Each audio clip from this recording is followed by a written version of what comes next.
இவர்களுக்கு ரிஷப ராசிக்காரர்களுக்கு வந்து பார்த்திங்கன்னா அந்த இடத்துக்கு போகும்போது, ஏன்னா சந்திரன் உச்சம் அடையக்கூடிய இடம் வந்து பார்த்திங்கன்னா ரிஷபம். சிவனோட பேரே பாருங்கள், ரொம்ப நான் சொல்கிற ஸ்தலங்கள்லாம் ரொம்ப பழமையான ஸ்தலங்கள். நீங்கள் வந்து இப்போ கூகுள் பண்ணிங்கனாலே அந்த ஸ்தலத்தோட அருமை பெருமைலாம் நீங்கள் எல்லாமே தெரிஞ்சுக்கலாம் இல்லைங்களா? ரிஷபம் வந்து பார்த்தீங்கன்னா கையில் மணி ஃப்ளோ இல்லைன்னு வச்சுக்கோங்களேன், அவங்களுக்கு மைண்ட் ஸ்ட்ரக் ஆகிடும், சுவிட்ச் ஆஃப் பண்ண மாதிரி ஆகிடும். அப்போ இந்த விஷயத்துலேருந்து அவங்களுக்கு ஒரு பெரிய ரிலீஃப், நிறைய விஷயங்கள் நடக்கும். அதில் ஸ்பெசிஃபிக்காக நம்ம சொல்ல போனால் ஃபினான்ஷியல் இதுலேருந்து வந்து பார்த்திங்கன்னா இவங்க மீண்டு ரொம்ப நல்ல இடத்துல, ஏன்னா அந்த காலபுருஷனுக்கே 2ஆம் இடம்.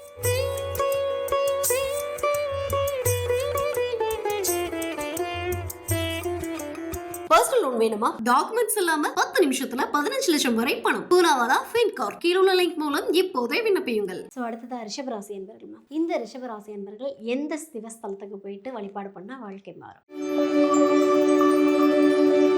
ரிஷபராசி இவர்கள் வந்து பார்த்திங்கன்னா நிச்சயமாக ஜலகண்டேஸ்வரர், வேலூர் மாவட்டத்தில் இருக்கக்கூடிய ஜலகண்டேஸ்வரர் அகிலாண்ட ஈஸ்வரி, இந்த சன்னதிக்கு இவங்க வந்து பார்த்திங்கன்னா புதன்கிழமையில், இவர்களோட 2ஆம் இடம் என்பது வந்து பார்த்திங்கன்னா மிதுனம், ஓகேங்களா? 2ஆம் இடத்தோட அதிபதி வந்து பார்த்திங்கன்னா புதன், அவர் வந்து புதன்கிழமை வந்து சிறந்தது. ஸோ புதன்கிழமையில் ஸோ காலையில் 6 to 7 அந்த டைமில் வந்து காலையில், சரிங்களா, அந்த டைமில் அங்கே இருக்கிறது ரொம்ப சிறப்பான ஒரு விஷயம். நான் வந்து எப்படி சொல்கிறது, வேலைக்கு போகிறேன், நம்ம வந்து ஒரு விஷயம் நமக்கு நடக்கணும்னா இந்த டைம் எதுக்கு ஸ்பெசிஃபிக்காக சொல்கிறேன்னா, நான் சொன்னேன் இல்லைங்களா, விடிவெள்ளி அந்த இதெல்லாம் கான்செப்ட்லாம் சொன்னேன் இல்லையா? ஸோ இந்த டைமில் நீங்கள் இருக்கிறது ரொம்ப சிறப்பான ஒரு விஷயம். ஸோ அந்த டைமில் இருக்க பாருங்கள். அதுக்கப்புறம் ஃப்யூச்சரில் வந்து பார்த்திங்கன்னா நீங்கள் திருப்பியும் போகிறேன், நான் அடுத்த வாட்டி போகும்போது கொஞ்சம் ஈவினிங் போகிறேன், மத்தியானம் போகிறேன், வேறு கிழமையில் போகிறேன், ஓகே. ஃபர்ஸ்ட் டைம் நீங்கள் போகும்போது இந்த டைமில் இந்த நாட்கள் நீங்கள் போகிறது சிறப்புன்னு அதுக்கு தான் சொல்கிறோம். இந்த டைமில் போகிறது ரொம்ப சிறப்பான ஒரு விஷயம். காலையில் 6 மணிக்கு நீங்கள் அங்கே இருக்கிற மாதிரி பார்த்துக்கோங்க, 6 to 7 சம்திங் அந்த மாதிரி. ஒரு 8:30 மணிக்குள்ளே நீங்கள் வந்து தரிசிச்சுட்டு வரணும். அப்படி பண்ணிங்கன்னா ரொம்ப சிறப்பான பலனை தரும். இவர்களுக்கு ரிஷப ராசிக்காரர்களுக்கு வந்து பார்த்திங்கன்னா அந்த இடத்துக்கு போகும்போது, ஏன்னா சந்திரன் உச்சம் அடையக்கூடிய இடம் வந்து பார்த்திங்கன்னா ரிஷபம். இந்த சிவனோட பேரே பாருங்கள், ரொம்ப நான் சொல்கிற ஸ்தலங்கள்லாம் ரொம்ப பழமையான ஸ்தலங்கள். நீங்கள் வந்து இப்போ கூகுள் பண்ணிங்கனாலே அந்த ஸ்தலத்தோட அருமை பெருமைலாம் நீங்கள் எல்லாமே தெரிஞ்சுக்கலாம் இல்லைங்களா? ஸோ இந்த ஸ்தலங்கள் வந்து பார்த்திங்கன்னா, இந்த ஸ்தலத்தோட சிவனோட பேரே ஜலகண்டேஸ்வரர். ஜலம் வருதா? அப்போ அந்த சந்திரன் உச்சம், அந்த உச்சத்தை வந்து ஆக்டிவேட் பண்ணுறோம். ஓகேங்களா? ஸோ ஜலகண்டேஸ்வரர் போய் தரிசிச்சுட்டு வாங்க. உங்கள் வாழ்க்கையில் ஒரு யூடர்ன், ஒரு அடுத்த கட்ட லெவல் போகிறது, உங்கள் ஜாதகத்தில் இருக்கிற சுக்கிரன் ஆக்டிவேஷன், இது எல்லாமே நடக்கக்கூடிய இடம் அது. நிச்சயமாக ரிஷபராசிக்காரர்கள் இங்கே போயிட்டு வரும்போது மிகப்பெரிய மாற்றம் அவருக்கு வாழ்க்கை. இந்த ஸ்தலத்துக்கு போகிறது மூலயமா ரிஷப ராசிக்காரருக்கு வந்து பார்த்திங்கன்னா இந்த மணி ஃப்ளோங்கிறது அதிகமாகும்.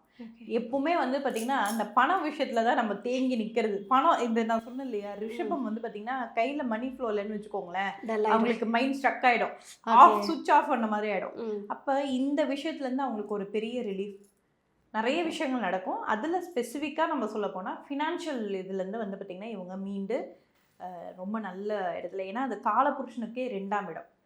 அப்போ இவங்களுக்கு வந்து ஃபினான்ஷியல் ஆக்டிவேஷன் வந்து இங்கே போனால் நடக்கும். அண்ட் வந்து சந்திரன்னா மதி, மைண்ட் வந்து ரிலாக்ஸேஷனும் இங்கே போனால் வந்து ஒரு கிளாரிட்டி, ஒரு விஷயத்த பண்ணலாமா பண்ணக்கூடாதா, இந்த மாதிரி இது ஆக்சிலேட் ஆகிட்டுருக்கு இல்லையா, இதெல்லாம் வந்து கிளாரிட்டியும் இவங்களுக்கு வந்து இந்த கோவிலில் வந்து நிச்சயமாக அமையும்.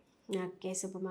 ஸோ இப்போ இந்த ஸ்தலத்துக்கு போகிறாங்க அப்படின்னா என்ன மாதிரியான விஷயத்த பண்ணக்கூடாதுன்னா, நான் சொன்ன மாதிரி இது வந்து சிவனோட ஸ்தலம். ஆமாம், ஓகேங்களா? நீங்கள் வந்து கருப்பு அணிந்து போக வேண்டாம். நீங்களே கருப்பில் தான் இருக்கீங்க, இருந்தாலும் சொல்கிறேன். ஏன்னா வந்து கருப்புங்கிறது வந்து சனி ஆதிக்கம் நிறைந்தது. சிவனுங்கிறது வந்து பார்த்திங்கன்னா சூரியன், வெண்மை. வெள்ளை ஆடைகளில் போனீங்கன்னா ஈஸியாக இருக்கும், கருப்பில் போக வேண்டாம். இதுக்கு ஆர்கியூ பண்ணுறவங்களுக்கு நம்ம பதில் சொல்ல முடியாது. ஸோ இது சிவன், சனிக்கும் சூரியனுக்கும் என்னதான் இருந்தாலுமே வந்து பார்த்திங்கன்னா அப்பா மகன்தான், வேறு யாரோ ஒரு ஆள் கிடையாது. இருந்தாலுமே இவர்களுக்கு ஒரு கோல்டு வார் போயிட்டே இருக்கும், ஆகாது. அதனால் நீங்கள் வந்து கருப்பு ஆடை போட்டுட்டு போக வேண்டாம். அதே மாதிரி துளசி, சிவனுக்கு நார்மலாக துளசி யூஸ் பண்ண மாட்டாங்க, தெரியாமல் வாங்கிட்டு போனாங்கன்னா, சிலர் தெரியாமல் நடந்தாங்கன்னா துளசி மட்டும் வாங்கிட்டு போகக்கூடாது. Okay, super. இந்த ரிஷபராசி என்பர்கள் ஜலகண்டேஸ்வரரை போய் இறுக்கமாக பிடிச்சிட்டாங்கன்னா அவங்க நினச்சது எல்லாம் நடக்கும். ஸோ மணி ஃப்ளோ வேணும்னா கண்டிப்பாக எல்லோரும் போயிட்டு வருவாங்க. நான் நம்புகிறேன். சூப்பர்மா. அதுக்கு முன்னதாக 12 ராசி நேயர்களுமே இந்த சிவஸ்தலத்துக்கு போயிட்டு வரலாம். எந்த ஒரு வேறுபாடுமே கிடையாதுங்க. நீங்கள் இங்கே போயிட்டு சிவனேன்னு கதியாக கிடங்க, உங்களுக்கு நினச்சது எல்லாமே நடக்கும் அப்படின்னா ஒட்டுமொத்தமாக எல்லா ராசி நேயர்களும் போகக்கூடிய சிவஸ்தலம் எதுமா? 12 ராசிக்காரர்களும் போகக்கூடிய ஸ்தலங்கள் 3 ஸ்தலங்கள் நான் கொடுக்குறேன். எந்த கோவிலுக்கு போகிறீங்களோ இல்லையா, இந்த ஸ்தலம் நீங்கள் போயிட்டு வரும்போது நிச்சயமாக வாழ்க்கையில் மிகப்பெரிய மாற்றம் ஏற்றம் எல்லாமே இருக்கும். அப்படியேப்பட்ட சிவஸ்தலம் முதல் இது வந்து பார்த்திங்கன்னா நீங்கள் நிச்சயமாக திருவண்ணாமலை தான். ஓகே. இதுக்கு மிஞ்சின கோவில் இல்லவே இல்லை. சூரியனுக்கு உகந்ததுன்னா வந்து பார்த்திங்கன்னா திருவண்ணாமலை தான். இங்கே வந்து என்ன பண்ணுறீங்க அப்படின்னா, திருவண்ணாமலை எப்போ போகிறீங்கன்னா கிரிவலம் போகிறீங்க, பௌர்ணமி நாட்களில் போகிறீங்க, இதெல்லாமே வந்து அவங்கவுங்களோட விருப்பம். ஓகேங்களா? ஞாயிற்றுக்கிழமையில் காலை 6 மணிக்கெலாம் நீங்கள் அங்கே இருக்கணும். சூரியன் உதயமாகும் போது நல்ல நீங்கள் அதுக்கு ஒரு நாள் முன்னாடியே போயிடுங்க. போயிட்டு நல்ல காலையில் எந்திரிச்சு ஒரு 5 மணிக்கெல்லாம் நம்ம வீட்டுக்கு வந்து ஒரு கெஸ்ட் வந்தால் எப்படி இருக்கும்? ஓகேங்களா? உலகத்துக்கே ஒளி தரக்கூடியது வந்து பார்த்திங்கன்னா சூரிய பகவான் தான். அவர் தான் வந்து பார்த்திங்கன்னா நம்ம மனிதர்களுக்கு மட்டும் கிடையாது, செடி கொடிகளாகட்டும், மிருகங்களாகட்டும், எல்லாத்துக்குமே ஒவ்வொரு விஷயம் நடக்கக்கூடிய தன்மை நிறைய இதில் வந்து பார்த்திங்கன்னா மறைபொருள் வந்து இருக்குது. ஸோ அந்த சூரியன் வந்து வரப்போகிறார். அப்போ வந்து அவரை வந்து நம்ம வீட்டுக்கு வந்து ஒரு கெஸ்ட் வந்தால் எப்படி நம்ம வந்து அப்படியே உட்காந்துட்டேவா இருப்போம், எவ்வளோ ஆக்டிவாக இருப்போம். ஆனால் நம்ம என்ன பண்ணுறோன்னா இந்த ஞாயிற்றுக்கிழமை அன்னைக்கு வந்து நம்மளுக்கு லீவை கொடுத்து வீட்டில் உட்கார வச்சிடுறாங்க இல்லைங்களா? அந்த மாதிரி பண்ணக்கூடாது. நீங்கள் வந்து எந்த நாள் அன்னைக்கு வந்து நீங்கள் வந்து லேட்டாக கூட எழுந்துறீங்க. ஆனால் ஞாயிற்றுக்கிழமை ரொம்ப வந்து வாழ்க்கையில் மிக சூட்சமம் நிறைந்த நாள் வந்து பார்த்திங்கன்னா ஞாயிற்றுக்கிழமை தான். அப்போ அந்த நாள் அன்னைக்கு நீங்கள் 10 மணி வரைக்கும் 9 மணி வரைக்கும் எல்லாம் தூங்குனீங்கன்னா உங்களுக்கு வந்து லைஃப்பில் வந்து ஒரு பெட்டர் இதுவே வராது. சண்டே வந்து லீவே கொடுக்கக்கூடாது. இன்னும் சொல்ல போனால் சண்டே தான் நம்ம ரொம்ப ஆக்டிவாக இருக்கணும். ஏன்னா அது வந்து சூரியனுக்கான நாள், சிவனுக்கான நாள். அப்போ சண்டே ஒரு நாள் ஆச்சும் நீங்கள் வந்து சீக்கிரமாக எழுந்துச்சு சூரியனுக்கு வந்து சூரிய நமஸ்காரம் பண்ணுறதா இருக்கட்டும், நீர் வந்து பார்த்திங்கன்னா இது பண்ணுறதா இருக்கட்டும், இதெல்லாம் வந்து நீங்கள் பண்ணும் போது வாழ்க்கையில் அதுக்கப்புறமா கூட நீங்கள் தூங்கிக்கோங்க. காலையில் எழுந்துச்சு குளித்து சூரிய நமஸ்காரம் பண்ணிவிட்டு பூஜைகள் எதுனா பண்ணோன்னா பண்ணிவிட்டு அதுக்கப்புறமா கூட ஒரு 8 மணிக்கு மேலே கூட தூங்கிடுங்க. ஞாயிற்றுக்கிழமை 100% ஆக்டிவாக இருங்க. அதுவும் ஞாயிற்றுக்கிழமை சிவ வழிபாடு ரொம்ப ரொம்ப சிறந்தது. காலையில் ஈவினிங் 6 மணிக்கு போய் பண்ணக்கூடாது, காலையில் பண்ணணும். அந்த மாதிரி திருவண்ணாமலை போகும்போது காலையில் எழுந்திரிச்சு குளித்து நல்லா சூப்பராக இந்த கிரிவலம் வாங்க. ஓகேங்களா? கிரிவலம் வந்துட்டு திருவண்ணாமலையாரை வந்து தரிசிச்சு வந்தீங்கன்னா வாழ்க்கையில் மிகப்பெரிய மாற்றம் வந்து உங்களுக்கு அன்னைக்கு பிள்ளையார் சொல்லி ஸ்டார்ட் ஆயிடுச்சுன்னு அர்த்தம். இதை வந்து நீங்கள் பண்ணுறதுக்கு வந்து ட்ரை பண்ணி சிலர் வந்து இல்லைங்க நாங்கள் போனதே வந்து 10 மணி ஆயிடுச்சு, அதுக்கப்புறம் நான் குளிச்சு கிளம்பி இல்லை இங்கேருந்து போகிறதுக்கு டைம் ஆயிடுச்சு, இந்த மாதிரிலாம் எக்ஸ்கியூஸ்லாம் சொல்லவே கூடாது. ஓகேங்களா? இந்த எக்ஸ்கியூஸ் சொல்கிறவங்களுக்கு லைஃப்பில் வந்து ஒரு முன்னேற்றம் வந்து அப்ஸ் அண்ட் டவுன்ஸ் இருந்துக்கிட்டே இருக்கும். நம்ம முன்னேற்றத்தை நோக்கி மட்டும்தான் போகணும்னா எக்ஸ்கியூஸ் சொல்லவே கூடாது. ஓகேங்களா? அந்த டைமில் அங்கே இருக்கணும்னா அந்த டைமில் அங்கே இருக்கணும். அந்த மாதிரி போய் வழிபட்டு வாங்க, திருவண்ணாமலையாரை பார்த்துட்டு வாங்க. வாழ்க்கையில் உங்களுக்கு ஒரு டேர்னிங் பாயிண்ட் நிச்சயமாக இருக்கும்.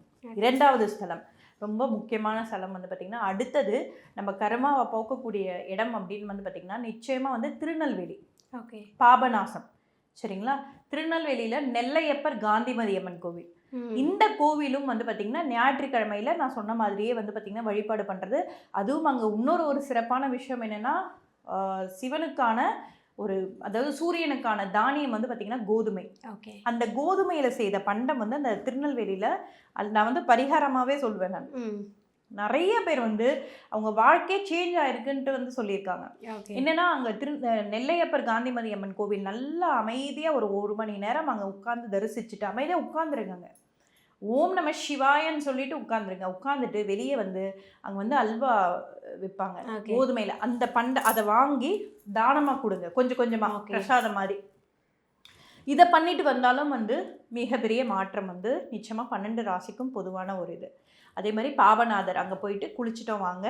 பர்சனல் லோன் வேணுமா? டாக்குமெண்ட்ஸ் இல்லாமல் 10 நிமிஷத்துல 15 லட்சம் வரை பணம். பூனாவாலா ஃபின்கார். கீழே உள்ள லிங்க் மூலம் இப்போதே விண்ணப்பியுங்கள்.